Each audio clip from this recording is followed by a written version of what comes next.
그러니까 같은 타겟팅으로 집행을 하더라도 50명을 대상으로 광고를 하느냐, 500명을 대상으로 하느냐라는 차이라고 보시면 될 것 같아요.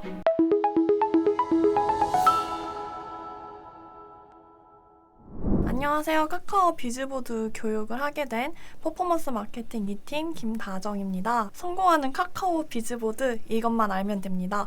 성공하는 카카오 비즈보드 팁을 공개하겠습니다. 카카오 비즈보드의 기초 세팅 방법에 대한 교육을 시작을 해보도록 하겠습니다. 비즈보드 광고는 카카오톡을 이용하는 사람이라면 누구나 한 번쯤은 보셨을 광고입니다. 카카오 채팅창 최상단 부분에 나오는 광고로 요즘 많은 광고주분들이 관심을 가지고 찾아주시는 광고입니다. 구글 광고 못지않게 타겟팅이 세분화되어 있기 때문에 사용자가 관심 있어 하고 실제로 필요로 하는 광고를 노출시킬 수 있도록 할 수 있습니다. 예를 들어서 나의 관심사가 뷰티나 화장품 쪽이라면 아마 비즈보드 영역에 이런 관련된 배너가 굉장히 많이 뜨시는 것을 보실 수 있을 겁니다. 여러분들이 보셨던 비즈보드 광고를 생각해 보시면 최근에 내가 핸드폰이나 PC로 많이 보던 관심사들이 노출되고 있다는 것을 확인하실 수 있을 거예요. 물론 불특정 다수에게 광고를 할 수도 있겠지만 원하는 타겟층이 있다면은 그 타겟군에게 집중적으로 광고를 노출시킬 수 있는 정밀한 타겟팅이 가능한 광고입니다. 카카오톡 서비스는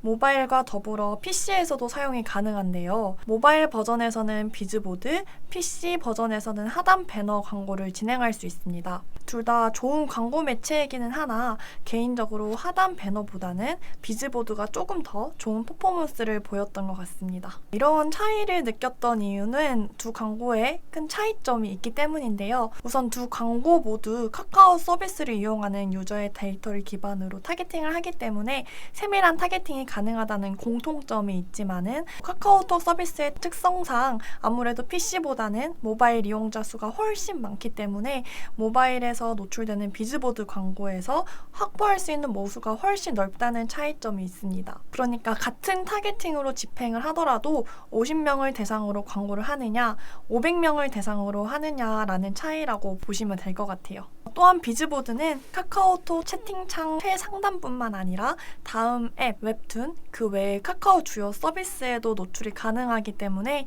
필요하다면 더 많은 계제 지면에 광고를 노출할 수 있습니다. 따라서 우선 광고를 집행하고자 하는 목적이 무엇인지 체크하고 목적에 따라서 계제 지명과 타겟팅 등을 설정하여 집행하신다면 여러분도 좋은 성과를 얻으실 수 있을 것 같습니다. 다음으로는 비즈보드의 액션 값에 대해 살펴보도록 하겠습니다. 비즈보드를 클릭하게 되면 일반적으로 광고주의 홈페이지로 연결되는 경우가 많은데요. 광고주의 페이지로 바로 연결하는 것 이외에도 애드뷰나 앱스토어, 앱, 그리고 카카오 서비스로도 연결이 가능합니다. 광고 목적에 따라서 엔딩 방식을 변경해 주는 것이 사용자로 하여금 우리가 원하는 액션을 유도할 수 있습니다. 그러면 다음 장에서 활용하시기 좋은 몇 가지 랜딩들을 소개시켜 드리도록 하겠습니다. 우선 애드뷰에 대해서 설명드리고자 하는데요. 쉽게 생각했을 때 내 광고주가 이번 달에 50% 할인 이벤트를 한다고 하면 해당 이벤트를 더 잘 알리기 위해 홈페이지 내에 팝업창을 띄우겠죠? 이렇게 홈페이지 내에 팝업창을 띄우는 것처럼 카카오 광고 내에서 팝업을 띄우는 것을 애드뷰라고 합니다. 이러한 애드뷰를 통해서 내가 어필하고 싶은 메시지를 자사몰로 유입 전에 한 번 더 알릴 수 있기 때문에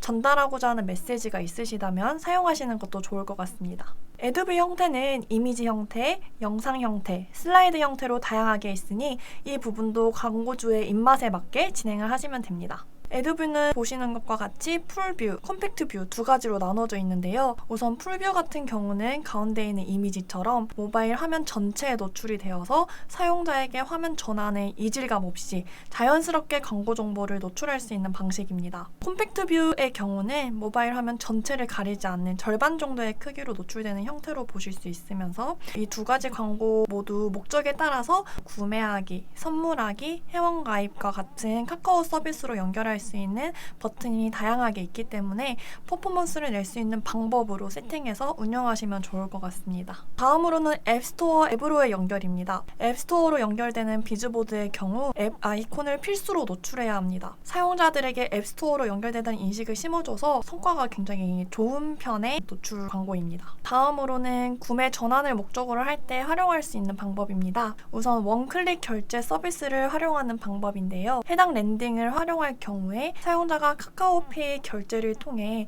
즉시 구매가 가능하기 때문에 구매 전환을 일으키는 좋은 방법이 될 수 있습니다. 다만 원클릭 결제의 경우 카카오톡 스토어에 입점한 광고주만 사용이 가능하기 때문에 이 점은 미리 체크해 두시면 좋습니다. 또한 원클릭 결제가 아니더라도 톡스토어 메이커스에 입점해 있는 광고주라면 비즈보드를 통해서 상품 상세 페이지로 연결하여 즉시 구매를 유도할 수 있습니다. 카카오톡 사용하는 유저가 워낙 많이 있기 때문에 신상품이 출시되었을 때 홍보 목적으로 활용하거나 즉시 구매를 일으키도록 활동하시기에도 좋은 랜딩 방식입니다. 그리고 요즘에는 카카오톡으로 선물을 많이들 주고받으시죠? 저도 굉장히 많이 하는데 이러한 선물하기 랜딩을 활용해서 신상품 홍보와 즉시 구매로 연결하는 것도 굉장히 효율적인 방법 중에 하나입니다. 두 번째는 카카오페이 구매 파트너 센터에 입점했다면 채팅 리스트 광고를 카카오페이 구매 카탈로그 뷰, 상세 뷰로 연결해서 즉시 구매를 유도할 수 있습니다. 모든 상품을 최신 순으로 보여주는 카탈로그 뷰, 특정 상품을 상세하게 보여주는 상세 뷰는 쇼핑몰의 상품을 홍보하고 즉시 구매로 연결할 수 있는 부분이 특징이고 굉장히 효과적인 부분입니다. 세 번째는 예약이나 문의하기, 설문조사 등을 목적으로 광고할 때 활용할 수 있는 방식입니다. 사용자의 참여를 필요로 하는 이벤트의 경우 톡 비즈니스 폼을 통해 이용자의 즉각적인 응답을 이끌어낼 수 있기 때문에 퍼포먼스 효율을 내는 데 도움이 됩니다.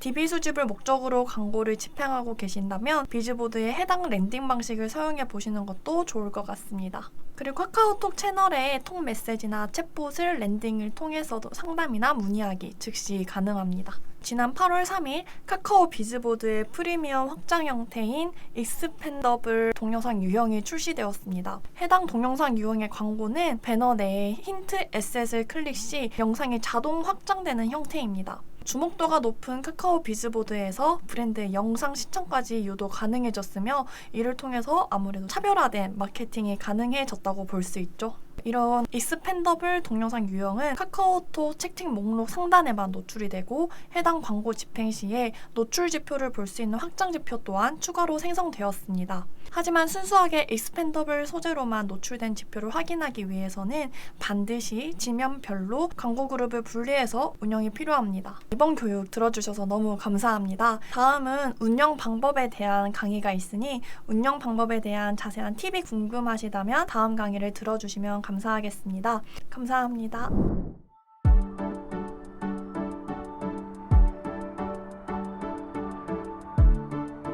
구독과 좋아요는 컨텐츠 제작에 힘이 됩니다.